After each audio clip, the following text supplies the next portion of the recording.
So today I'm going to be interviewing Gwyn Wansbrough, who is the former executive director of a global organization called Partners for Youth Empowerment. We've got a 5-part series for you today. In the first clip, we're going to give you a little bit of context and background. Second, she's going to talk about her skills, strengths, and how she's leveraged this throughout her career. Number 3, she's going to be talking about failure. Number 4, she's going to be giving us 3 specific tips based on strong communication skills and a curiosity mindset.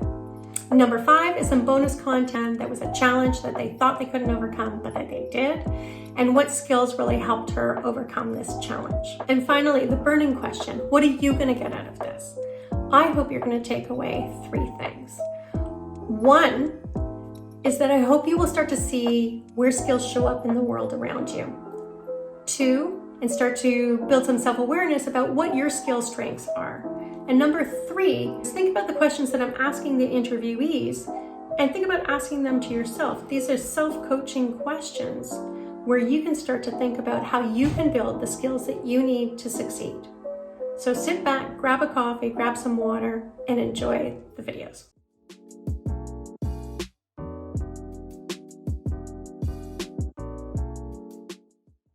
All right, welcome, Gwyn. How are you? Good. Very excited. How fun, and very honored that I'm the first interviewee. So tell me a little bit about you. Tell me, what do you do? I am a Canadian living in Barcelona. I've lived overseas probably for most of my life. I live here with my family. I've had really the great fortune to have had a lot of different life and professional experiences at my almost 50 years of age.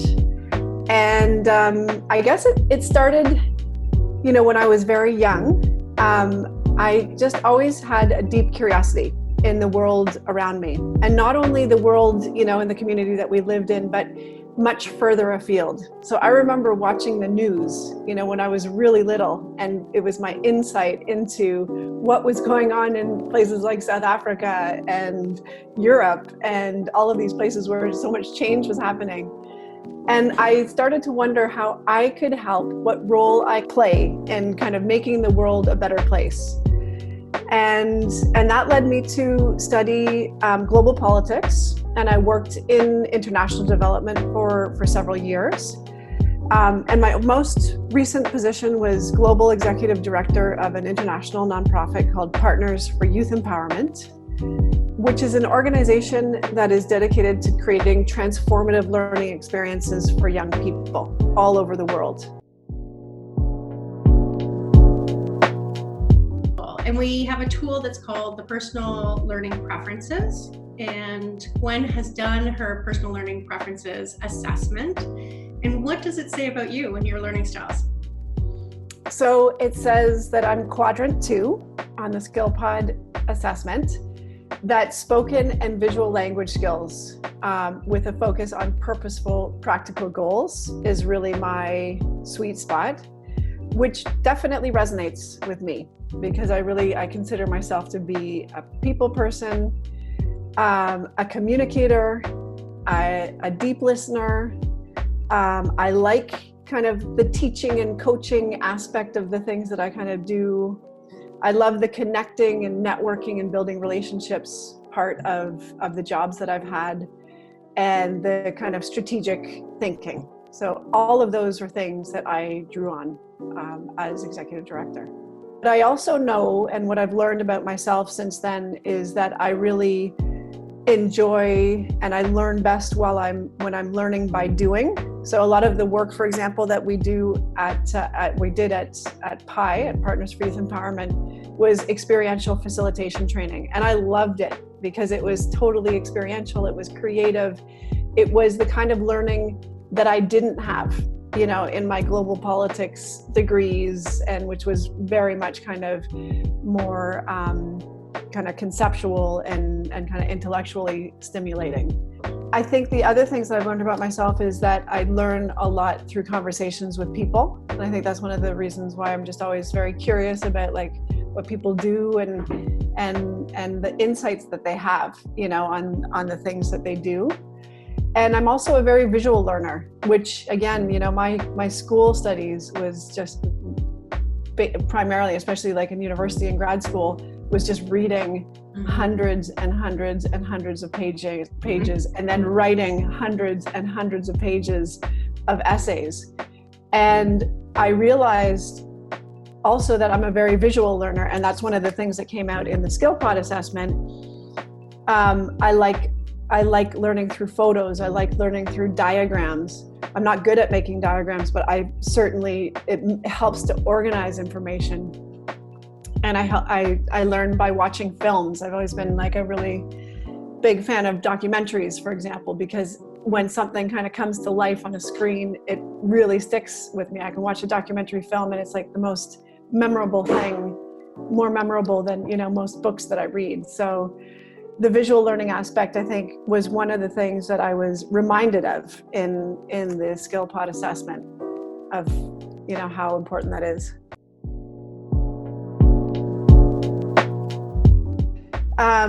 Well, I remember, fundraising was a big part of my job for a long time. And as a nonprofit organization, it's something that's always in your mind. You're always looking for opportunities, and there's a lot at stake, because nonprofits, have to raise money to keep in business.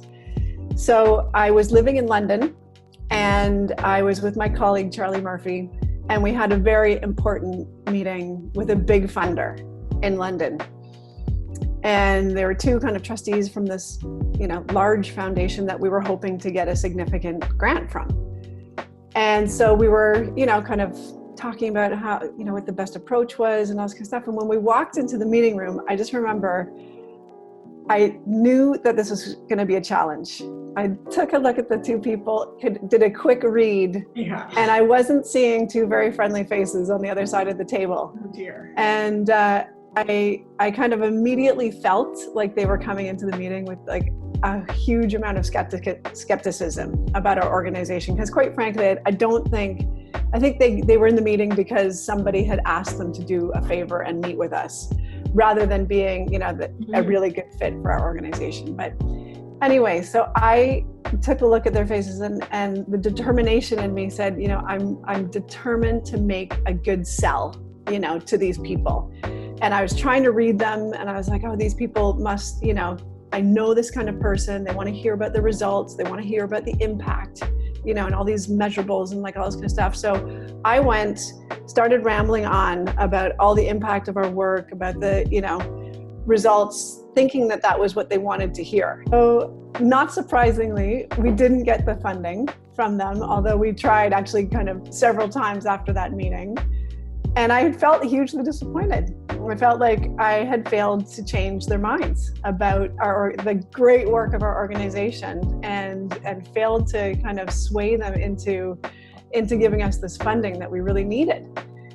And so I think one of the big lessons for me was in that case, and in funding conversations in general, is really speaking honestly and openly in a situation like that, where I realized I hadn't asked them a single question.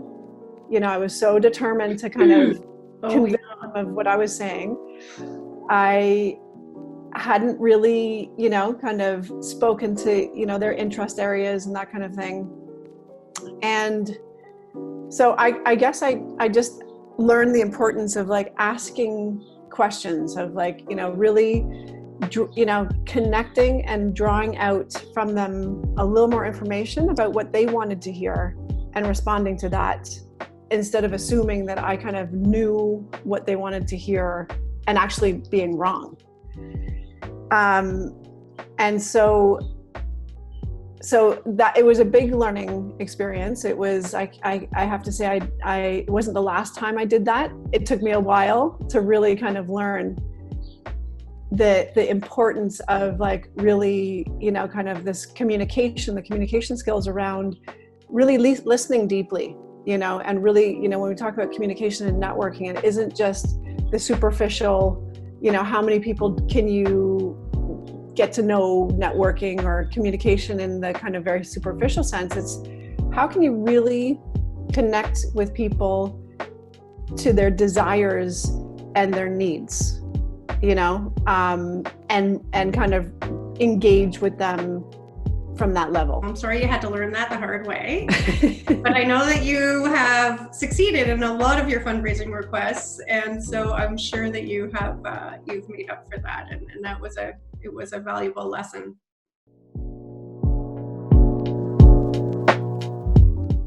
So the 3 tips I have to do with building strong relationships. One is the importance of listening. And when I say listening, I mean kind of what we call active listening, and sometimes people call it empathic listening. Kind of listening that I'm talking about is really listening from a deeper level, and it's, we call it at PI, we call it listening from the heart, where you really suspend judgment, that you're really present with the person who you're speaking with.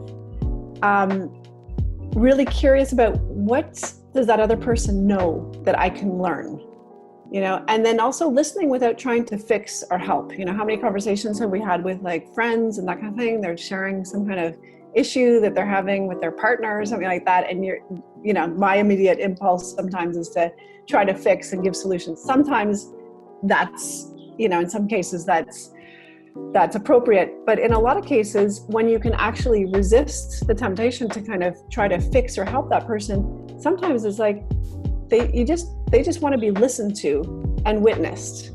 And if you ever do any coaching training, one of the skills that you learn is this active listening. And so the coach is very good at kind of just holding space, for that person to articulate what's on their mind and then come up with solutions themselves. And that's a really actually beautiful process to be part of. So tip number 1, practice active listening. Tip number 2, ask questions. Asking questions and really asking questions with the intention of wanting to know, not just for the sake of asking questions. There's a lot of literature now about, the art of asking questions, the art of formulating questions. But I find that, the people who I really admire, one of the things that I admire about them is that they have this skill of asking questions. So that's tip number 2, ask questions. Tip number 3, connected, be curious. Yes. Some of the people who I met, again, through Partners for Youth Empowerment, who are excellent facilitators, are so curious. They're genuinely curious about who you are, how you are, what you are interested in. And again, it's this kind of just embracing, of people, of life, of learning through this just act of being curious. So that would be my 3rd tip, is to just be curious. And I really appreciate you sharing all of your experiences with us. Thank you. It's been an absolute pleasure. And I love Skillpod. I love what you're doing. I think it's so important. These are the skills that, are the skills for succeeding in this changing world that we're living in. So super happy to be part of it. Well, thank you, and wishing you all the best on your next social venture. Thank you.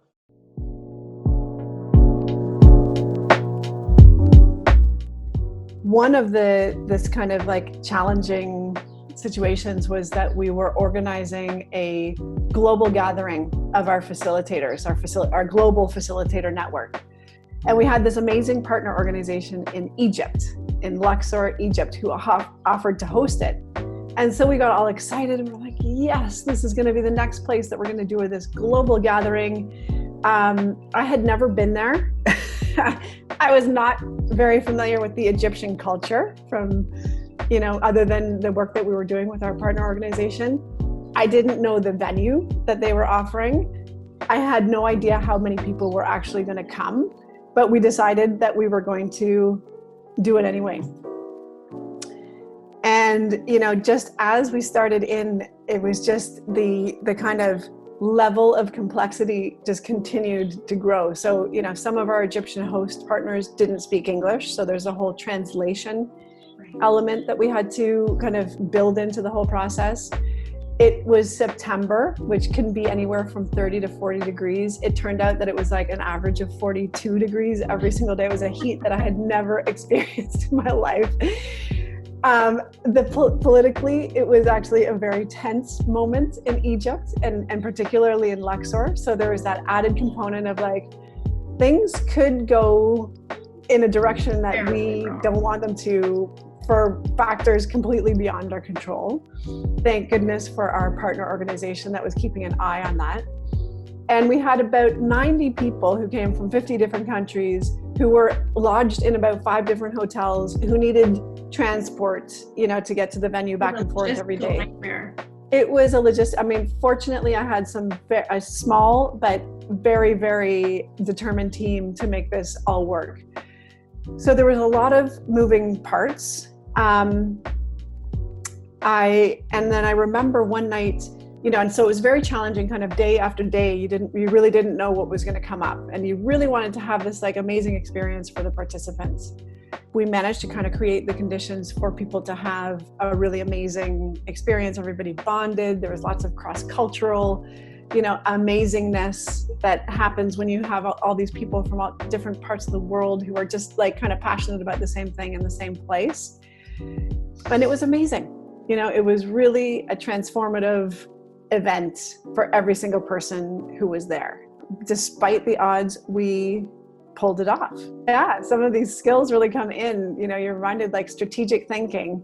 Oh yeah. Strategic thinking in terms of like, how a gathering like that really brings the global community together, and how can you do it, in a way that's commensurate with actually the resources that we had.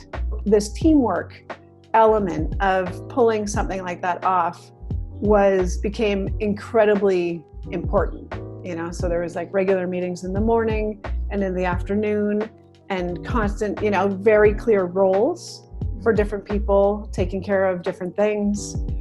So teamwork was incredibly important. Information management, just keeping track of all the people who were coming and going.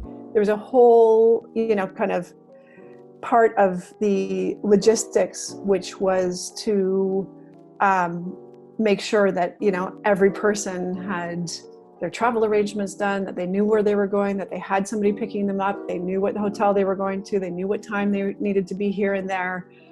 A huge kind of like challenge around information management. Design and innovation, the actual content of the, it's one thing to get everybody there and for the logistics to go smoothly, but the actual content of the gathering was also